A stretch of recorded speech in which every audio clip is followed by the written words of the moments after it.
Karunagappally പുള്ളിമാൻ junction highway അടിപ്പാതയ്ക്കായി സമരം വ്യാപിപ്പിക്കുന്നു. ഇതിന്റെ ഭാഗമായി കാൽനട ജാഥ നടത്തി. തുടർന്ന് Puthentheruvu national highway project director ഓഫീസിന് മുന്നിൽ സത്യാഗ്രഹ സമരം നടത്തി.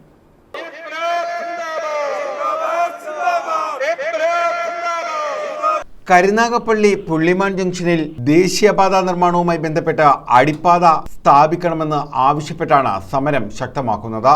ഇതിന്റെ ഭാഗമായി പുള്ളിമാൻ ജംഗ്ഷനിൽ നിന്നും കെ രവി, നിജാംബിഷി എന്നിവരുടെ നേതൃത്വത്തിൽ കാൽനട പ്രചാരണ ജാഥ നടത്തി. തുടർന്ന് Puthentheruvu national highway project director ഓഫീസിന് മുന്നിൽ സത്യാഗ്രഹ സമരവും നടത്തി. നിജാംബിഷി ഉദ്ഘാടനം ചെയ്തു.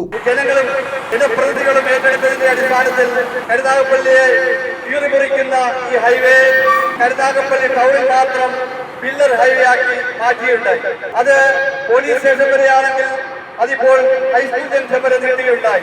കെ രവി അധ്യക്ഷത വഹിച്ചു. പ്രോജക്ട് എഞ്ചിനീയർക്ക് നിവേദനവും നൽകി.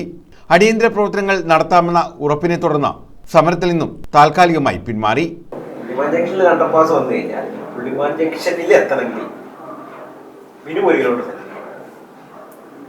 പുള്ളിമാൻ ജംഗ്ഷനിൽ എത്തണം. അതാണ് ഒരു സ്ട്രക്ചർ വരുമ്പോൾ